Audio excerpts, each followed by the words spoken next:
সোমবার বন্যা পরিস্থিতি খতিয়ে দেখতে গিয়ে জনতার রোষের মুখে পড়ে বেসামাল অবস্থা বিজেপি সাংসদ এবং বিজেপি বিধায়কের। বন্যা বিধ্বস্ত উত্তরবঙ্গের মাটিতে বর্ষিয়ান সাংসদের রক্ত ঝরল, এমন আক্রমণকে সমর্থন জানাতে পারছেন না রাজনৈতিক মহলের কেউই। উঠে আসছে নানান প্রতিক্রিয়া। এর মাঝেই রাজ্যে বন্যা পরিস্থিতি সরেজমিনে দেখতে গিয়ে এমন আক্রান্ত হওয়ার ঘটনা নিয়ে এক্সপোস্টে সরব প্রধানমন্ত্রী। পোস্টে নরেন্দ্র মোদী জানিয়েছেন, বন্যা ও ভূমিধসে ক্ষতিগ্রস্ত মানুষের সেবা করার জন্য পশ্চিমবঙ্গে যেভাবে দলের সাংসদ, বিধায়ক, সহকর্মীদের উপর আক্রমণ করা হয়েছে তা সম্পূর্ণরূপে ভয়াবহ। এটি তৃণমূল কংগ্রেসের অসংবেদনশীলতার পাশাপাশি রাজ্যের আইন শৃঙ্খলা পরিস্থিতির একেবারেই করুণ অবস্থা তুলে ধরে। আশা করি পশ্চিমবঙ্গ সরকার এবং তৃণমূল কংগ্রেস এই ধরনের চ্যালেঞ্জিং পরিস্থিতিতে সহিংসতায় লিপ্ত হওয়ার পরিবর্তে মানুষকে সাহায্য করার দিকে আরও বেশি মনোযোগী হবে।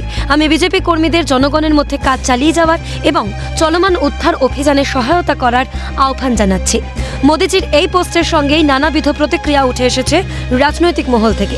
যার নেতৃত্বে উত্তরবঙ্গে গিয়েছিলেন শঙ্কর ঘোষ, খগেন মুর্মুরা, সেই রাজ্য সভাপতি শ্রমিক ভট্টাচার্যের কথায় বিজেপির আদিবাসী সাংসদের রক্ত দিয়ে মুখ্যমন্ত্রীকে বরণ করলেন তৃণমূলের জামাতরা।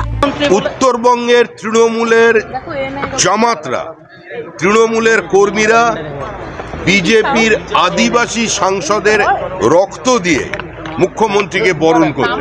তৃণমূল কংগ্রেস উত্তরবঙ্গ বিরোধী, উত্তরবঙ্গের মানুষের সঙ্গে প্রতারণা করেছে, বিশ্বাসঘাতকতা করেছে। যদিও বিজেপির দাবি মানতে নারাজ তৃণমূলের প্রশ্ন, কিভাবে বিজেপি বুঝলো এ কাজ তৃণমূলের দ্বারা করানো হয়েছে?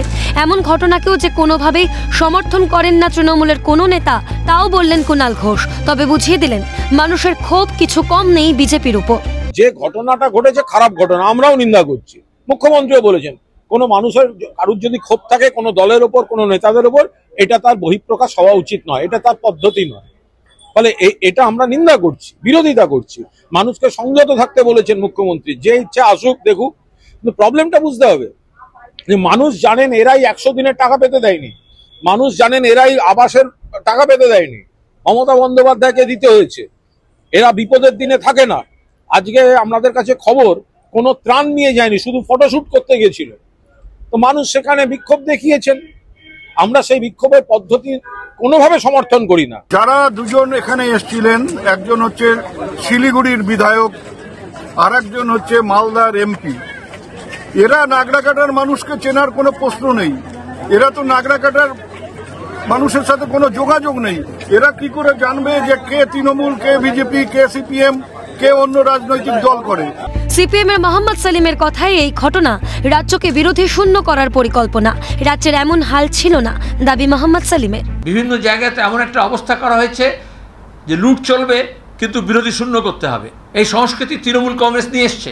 আজও বিরোধী দলের জনপ্রতিনিধিরা আক্রান্ত হয়েছেন। তৃণমূলের উত্থানের সঙ্গে সঙ্গে আমরা দেখেছি এই আরএসএস মার্কা পলিটিক্স, বিরোধী শূন্য করতে হবে, অন্য মত থাকবে না, তারপর আক্রমণ করতে হবে।